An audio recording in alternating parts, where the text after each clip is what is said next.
Welcome back to Poetry and Police. As you all know, my name is Ivan Blake, ex-detective corporal of police. And as usual, before I get any further, if you have not yet subscribed to my channel, subscribe, share my videos,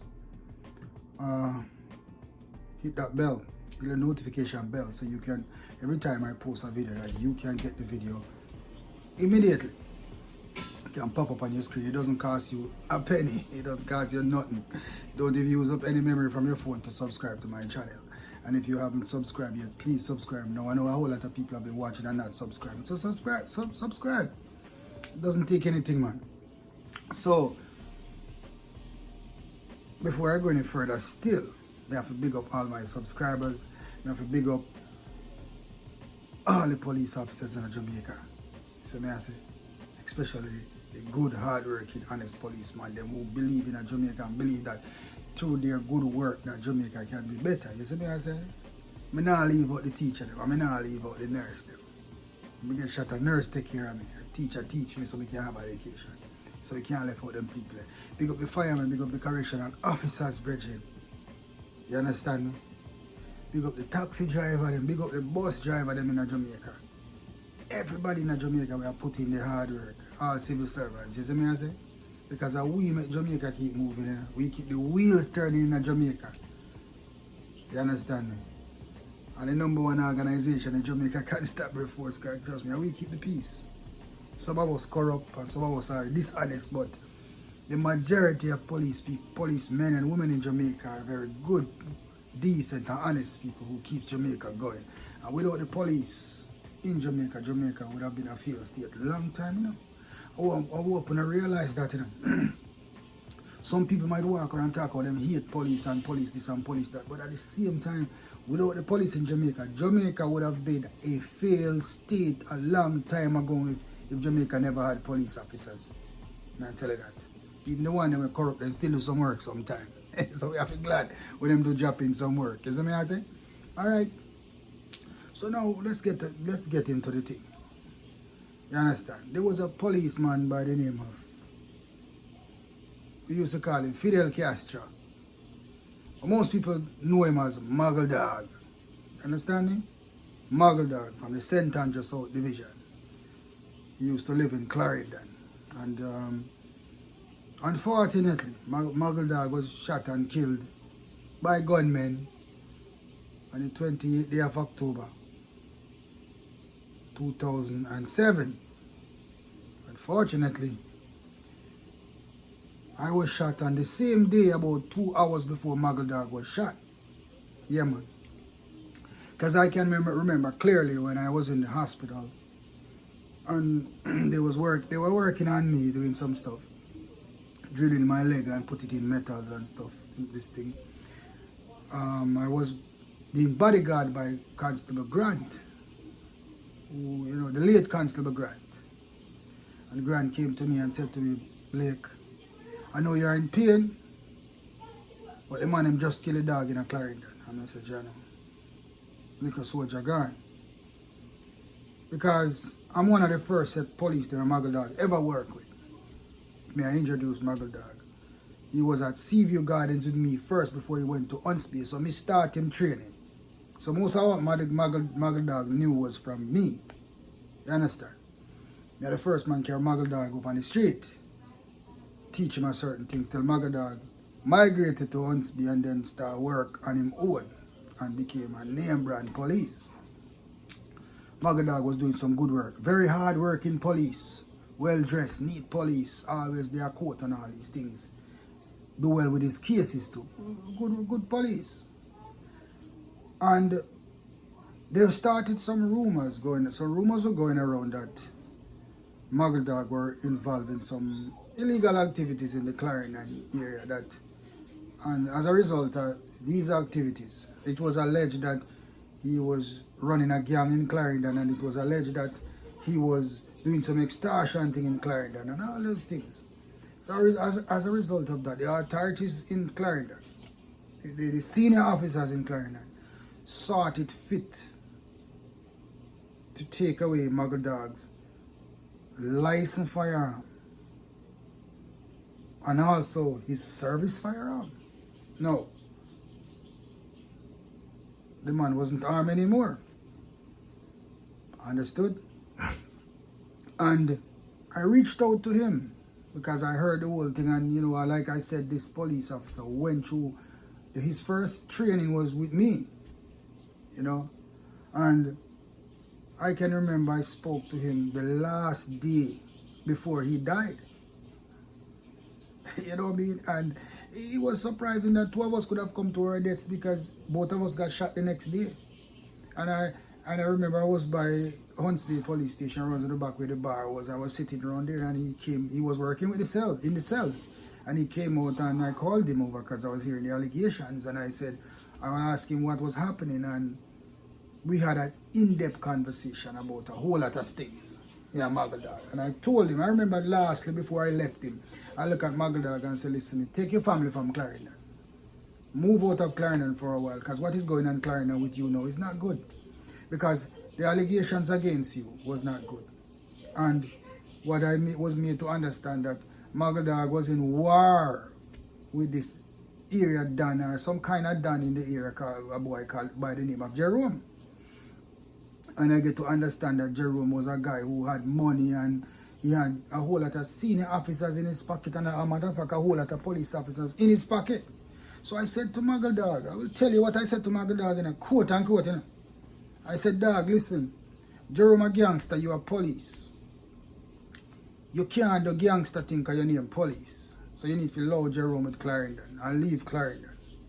You understand? There's no competition with you and Jerome because you're supposed to be a police officer and Jerome a gangster. He's a gangster, leave him alone.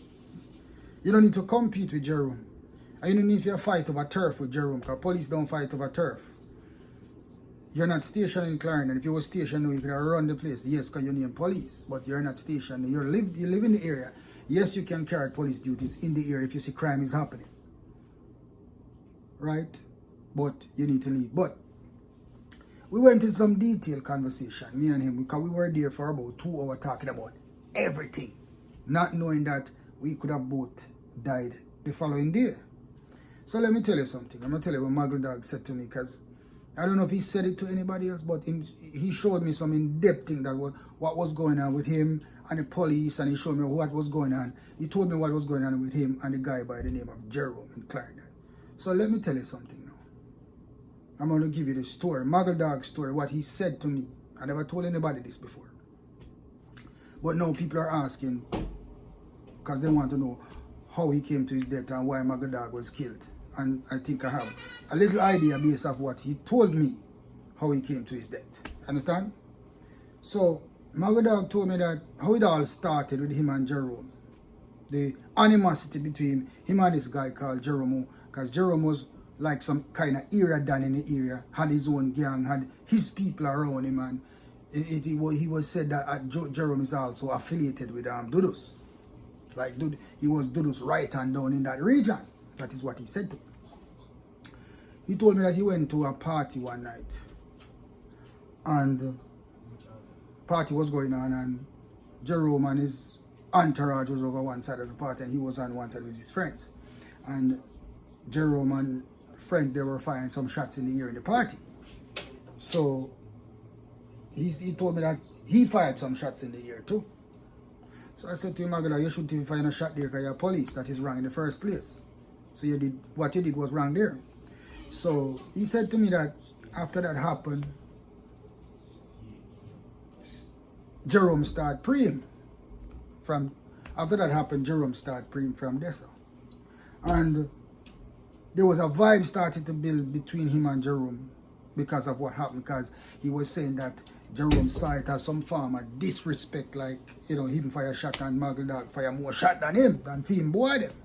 So that is how the whole animosity thing started. That's what Moggle Dawg told me out of his mouth.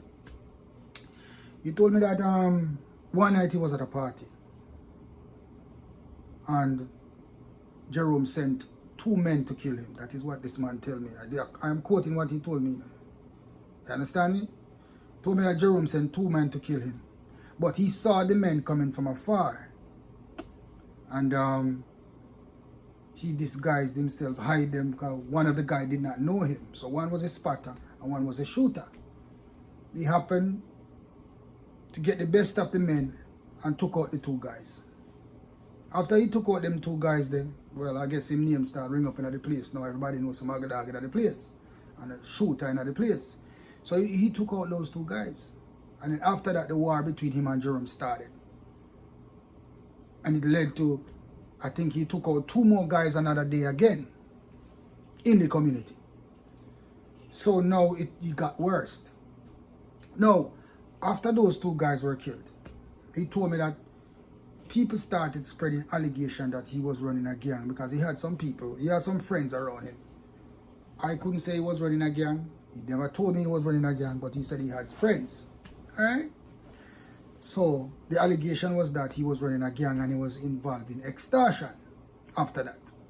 And he was telling me, listen, all these allegations, Mr. Blake, was being placed upon me just because me and Jerome in a war. Just because police in a Jerome pocket and the senior man them get money from Jerome. So the man them work with Jerome now to try to get rid of him. And it was as a result of that same information that he was running a gang and he was doing extortion why his firearms were taken away. I said to Moggle Dawg, if you don't have any guns, why are you staying in Clarendon? You need to stay in Kingston. He said to me, all right, I know daddy, you know. I said, you need to leave Clarendon. And he said, all right, yes, he's going to leave. The next day, Moggle Dawg was killed. All right? The next day, Moggle Dawg was killed. Right? I mean, I tell you this. Moggle Dawg said to me, from the moment police took away him gun, he said, oh, the whole of the gunman them on the street knew that he was disarmed seconds later. Moggle Dawg told me that it would appear the police themselves went and tell them and them say, yo, him not have no gun no more. A man even come to him and tell him, say, boy, you know, no gun. Police them tell him, say, you know, no gun. And dead, you go dead now. So I said to him, brother, if you hear all of that, why you not leave Clarendon? The man still want to stay in Clarendon. So I don't even, right now, I don't even know if a Jerome man them kill Moggle Dawg. But as far as I'm concerned, Jerome was a person that Moggle Dawg was in war with. As what Moggle Dawg told me, that the vibe was between him and Jerome gang. The war was with them. Because as what Moggle Dawg told me, Jerome sent men to kill him twice. That's what Moggle Dawg said to me with his own mouth. So one would have alleged that Jerome would have had something to do with Moggle Dawg death, because I feel so. It could be different, but that is what I feel. Understood? And then the thing what I'm upset about though, I don't understand why did the hierarchy of the force, knowing, because they knew, you know, they knew that Moggle Dawg's life was in danger. So why did you disarm a man of his private firearm, of his licensed firearm? Yeah, you take away the government gun, Bridget, but leave the man with him gun to protect his life. Leave the man with the gun his gun to protect his life. They took the powers that be in Clarendon took away his two guns. They left the man naked. And then, like Moggle Dawg told me with his own mouth, that men came and told him that, listen, me police them tell the man him say you don't have no gun again. So dead, you go dead now. And that is the part where I blame Moggle Dawg about, because he gave away his life. Because if you don't have no gun, Bridget, what you do at Clarendon? If you know a man come kill you, why are you still in the area? But to me, maybe Moggle Dawg probably have some little machine stashed away somewhere there to protect himself. But he told me that police not stop digging place. Every day police digging place. I look for gun. So the police was keeping Moggle Dawg suppressed and make sure he did not have a firearm to defend himself. And he told me specifically that, listen, it looked like the police them are work with the man them. That is what he told me before he died. I tell you that. Moggle Dawg and I was close. Like I said, I was to train the police when he just come in a Huntsby division. He was at Seaview Gardens with me. And Moggle Dawg told me all of these things. I don't know if it was a confession or what, but he told me all of these things. But he said to me he was not extorting anybody. That was just rumors to take away his guns. The allegation was that he was running a gang. The allegation was that he was doing extortion. I don't know. It is yet to be proven. But I am saying to you that as a result of what Moggle Dawg told me before he died, and who he told me that he was in, was being, who he told me that was his enemy and he was having a situation with them was Jerome and his gang. Because he was saying to me that Jerome wanted to run the whole place, and because he was standing between Jerome and Jerome running the whole place, Jerome wanted to get rid of him. Jerome wanted to kill him. Listen, I said to Moggle Dawg, I told Moggle Dawg this, I never telling him. I said to Moggle Dawg, brethren, Jerome have money, you don't have none. Jerome can pay off these police officers, but then you can't pay them off. I said you cannot win against Jerome and these police officers. They're going to take your life. You're going to lose your life over this warrior.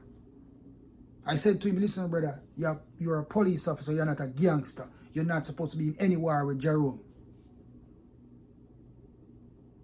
And he said to me, I true no boss. And that is the last thing I said to Moggle Dawg. And I said, I'll see you. You need to leave Clarendon. And he said, I'm all right, daddy, I'm going to move. And that was the last time I saw and spoke to Moggle Dawg. The next morning I got shot, 10 a.m. in the morning. And whilst in the hospital, doctors were taking care of me, drilling my leg. Grant told me that Moggle Dawg was just killed. It was even rumored that I was killed because 2 police from Huntsby get shot, and the information came out that the police from Huntsby had died, and everybody thought it was me until the thing was cleared up. So I was the last person, well, I think I was the last policeman who talked to Moggle Dawg before he died in a certain way about certain things. And Moggle Dawg would have told me certain things. You understand? Because like I said, we were close. Understand? I pointed out to him where he was going wrong. I was trying to put him back on his game and put him back on the path that he was before when he just joined the organization. If he was straight. But I am telling you this. Based off what Moggle Dawg told me, police purposely took away his gun so that Jerome and his gang can kill him. Because that is what Moggle Dawg told me. With him own mouth. The boy didn't want Jerome to kill me, that's why they take away my gun. Because Jerome will pay off the police them. To take away my gun so them can kill me. That is what Moggle Dawg said to me. If any police will know the story differently. Well, Wilson used to work on Moggle Dawg. Big Wilson Muskie, I'm telling you, Wagwan. Wilson from Huntsby. Wilson worked with Moggle Dawg. And he knew what was going on with Moggle Dawg. And if Moggle Dawg can speak to me about that, he must speak to Wilson about the thing too. Because Moggle Dawg told me that one time he went to this football match and Jerome was over one side of the place and they was selling threat and his friends were sending back threat and it was nothing but mix up.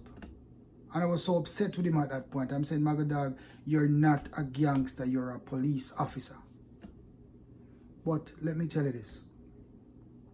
No matter how you put it, brethren, no matter how you put it, or no matter you want to twist it, no matter you want to turn it, they should have never disarmed the young man so gunmen can kill him. But yes, sir, police do worse than that for money. You understand me? Police do worse than that for money. Because him told me specifically, say, yo, police I work with Jerome. The whole of Clarendon police I work with Jerome, and me I want to be a police, they want to get rid of me. You understand me? When the allegation started. So right now, police have a thing to do with Moggle Dawg death. Well, I spoke to somebody and said, boy, somebody saying that Anna Jerome killed Moggle Dawg. Well, if Jerome never have nothing to do with Moggle Dawg death, then fine. But Moggle Dawg told me that if me dead, that Jerome and him man them kill me. You understand? That's what Moggle Dawg tell me. Blake, them man they want to kill me. Because when I look at him and say, man, the man them will kill you, don't go back to Clarendon. He said to me, Blake, if me dead, that Jerome them kill me. And a police make Jerome them kill me because them take on my gun.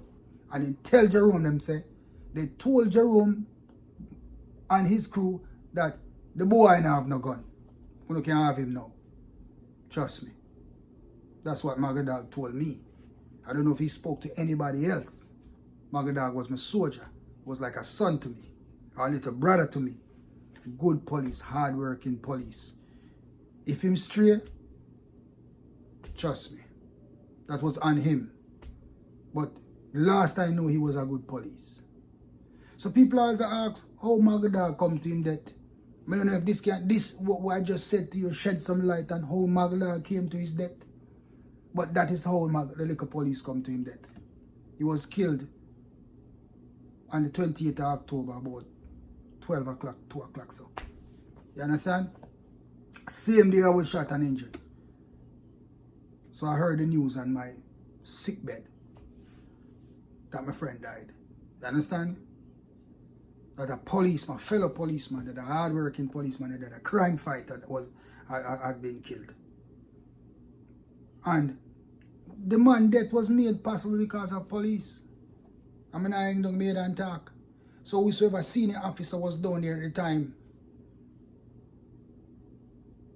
they knew that people wanted to kill him and still disarm the man. You understand? I'm not saying that there was not allegations, but were the allegations proven? Until even if you take away the government gun, why take away the man's license gun? Why take away the man's license gun? For safekeeping? And like Moggle Dawg said, once they took away his gun, all of the gunmen them in a Clarendon, all of Jerome Massive them know so he did not have a gun anymore. I'm telling you that. It was a sad situation that youth should have never come to his death like that, and I blame police. Police facilitate the youth death. Taking away the man's firearm, render the man useless. The man couldn't defend himself. So the man was a sitting duck. And I blame him too, because he should have not went back to Clarendon. He should have removed his family. So he practically killed himself too. So that's some Moggle Dawg thing go. Good soldier, may his soul rest in peace. Understand?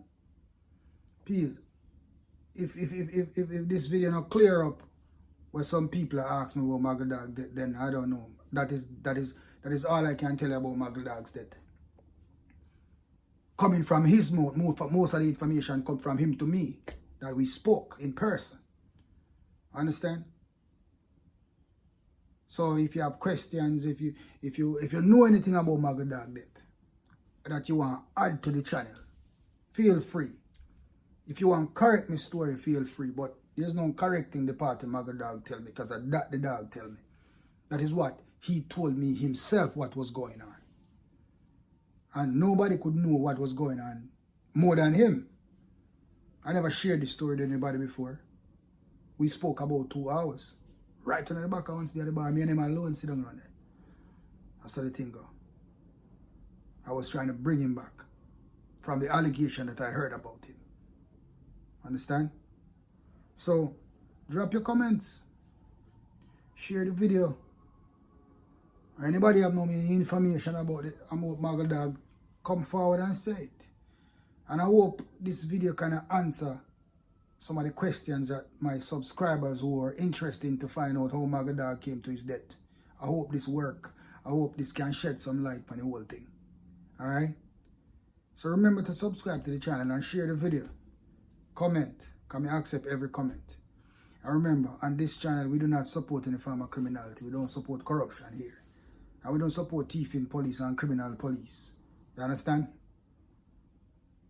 Please just keep your comment respectable. If you have something to say, say it. But not disrespect nobody on the channel, alright? Don't disrespect me, especially. Alright?